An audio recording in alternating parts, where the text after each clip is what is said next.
اب سوال یہ بنتا ہے کہ آج ہم لوگ کہاں کھڑے ہیں؟ آج ہم لوگ کہاں کھڑے ہیں؟ ہم تو مسلمانی کا دعویٰ کرتے ہیں کہ نہیں؟ حضور نبی اکرم صلی اللہ علیہ وسلم کی امتی ہونے کا دعویٰ بھی ہمارا ہے بھئی؟ حرمت رسول پر جان بھی قربان ہے، اس کا دعویٰ بھی ہے ہمارا، مسلمانی کا دعویٰ بھی ہے۔ تو اب ذرا ہم اپنے گریبان میں جھانک کر دیکھ لیں کہ ہم لوگ کہاں پر کھڑے ہیں۔ آج حضور نبی اکرم صلی اللہ علیہ وسلم کی ولادت پر تو سب کو خوشی ہے بھئی؟ 12 ربیع الاول میلاد منانے کے لیے تو سب تیار ہے۔ حضور نبی اکرم صلی اللہ علیہ وسلم کی زندگی کے مقصد کو سمجھنے کے لیے تیار کوئی نہیں ہے۔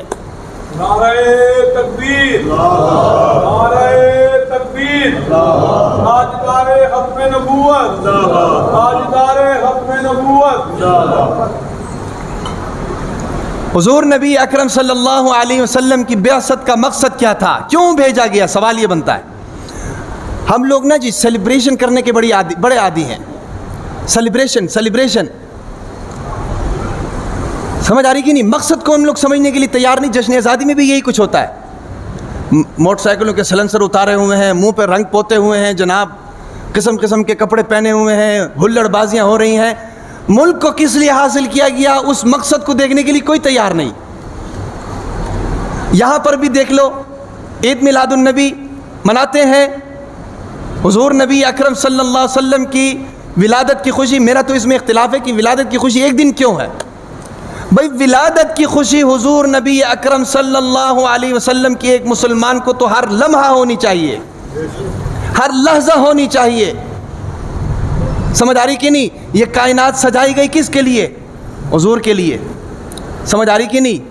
آسمان کو بنایا گیا، زمین کو بنایا گیا، اتنی مخلوقات اس کائنات میں بنائی گئیں، انسان خود کو بنایا گیا، کس کے لیے بنایا گیا؟ جنت کو بنایا گیا، کس کے لیے بنایا گیا؟ حضور کے لیے بنایا گیا ہے بھئی۔ تو اس کی خوشی پھر ایک دن ہونی چاہیے بھئی؟ اس کی خوشی تو ہر لمحہ ہونی چاہیے، ہر لحظہ ہونی چاہیے، ہر دن ہونی چاہیے۔ سمجھ آ رہی کہ نہیں؟ یہ تو انگریزوں کا طریقہ ہے، ایک دن فادر ڈے مناؤ، اس کے بعد ابا جان کو اولڈ ہاؤس چھوڑ کر آؤ، اس کے ایک دن مدر ڈے مناؤ، اس کے بعد امی جان کو اولڈ ہاؤس چھوڑ کر آ جاؤ، پھر پورا سال اس کی خبر نہ لو۔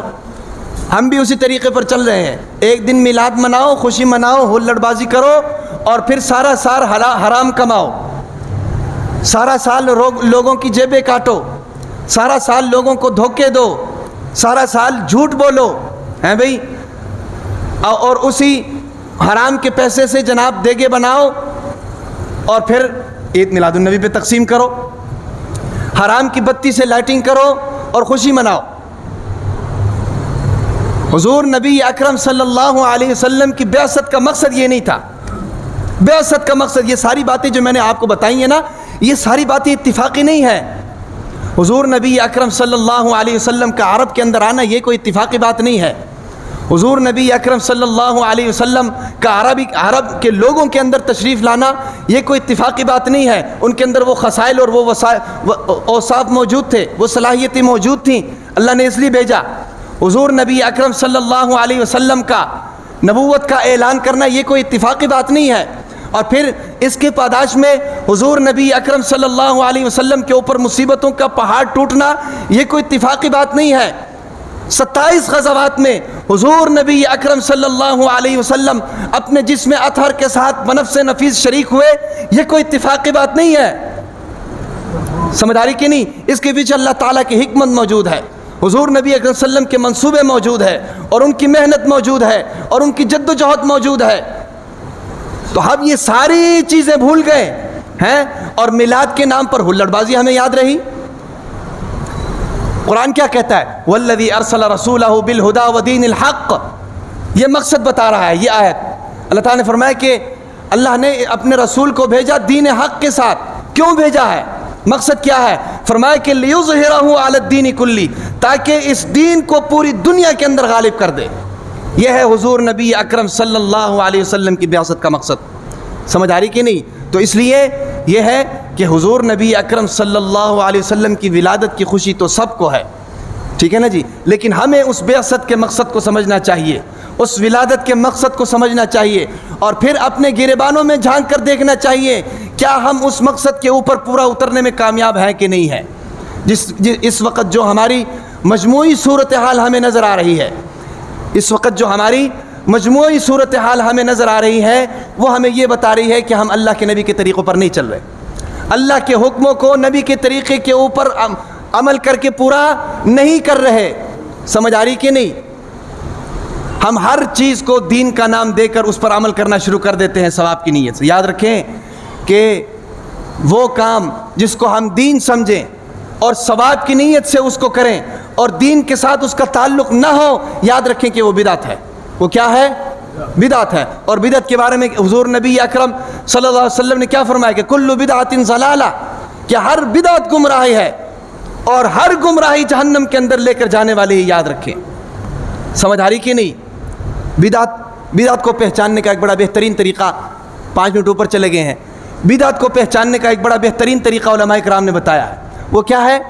فرمایا کہ حضور صلی اللہ علیہ سنت وہ ہے کہ حضور صلی اللہ علیہ وسلم کے ساتھ محبت حضور صلی اللہ علیہ وسلم کی مرضی کے مطابق کی جائے، یہ سنت ہے۔ اور بدعت کیا ہے؟ کہ حضور کے ساتھ محبت حضور کی مرضی کے مطابق کی جائے، حضور کی مرضی کے مطابق نہ کی جائے۔ سمجھ آ رہی کہ نہیں؟ یہ بدعت ہے۔ سمجھ آ رہی کہ نہیں؟ حضور کے ساتھ محبت کرو نبی کی مرضی کے مطابق، جس طرح اللہ کے نبی چاہتے ہیں اس طریقے سے محبت کرو۔ ایک نشانی بدعت کی یہ ہے، سنت کی یہ ہے، یاد رکھو کہ حضور نبی اکرم صلی اللہ علیہ وسلم دنیا میں تشریف لائے ساری انسانیت کے لیے، وما ارسلناک الا کافۃ للناس بشیرا ونذیرا۔ اللہ تعالیٰ نے فرمایا کہ ہم نے آپ کو پوری انسانیت کے لیے نبی بنا کر بھیجا ہے۔ سمجھ آ رہی کہ نہیں؟ تو اس کا معنی کیا ہوا؟ اس کا معنی یہ ہوا کہ آپ کی سنت جو ہے وہ پوری انسانیت کے لیے ہے۔ جو نبی کی سنت پاکستان میں ادا ہوتی ہے، یاد رکھیں وہی سعودی عرب میں بھی ادا ہوتی ہے، وہی امریکہ میں بھی ادا ہوتی ہے، وہی لندن میں بھی ادا ہوتی ہے، وہی یورپ میں بھی ادا ہوتی ہے۔ لیکن یاد رکھیں اس کے مقابلے میں بدعت ایسی چیز ہوتی ہے کہ بدعت پوری دنیا میں ایک جیسی نہیں ہوتی ہے۔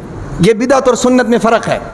جیسے محرم دیکھ لو، یہاں پر محرم کسی اور طریقے سے مناتے ہیں، عرب کے اندر تو اس کا کانسیپٹ ہی نہیں ہے، اگر مناتے بھی ہیں تو کسی اور طریقے سے مناتے ہیں۔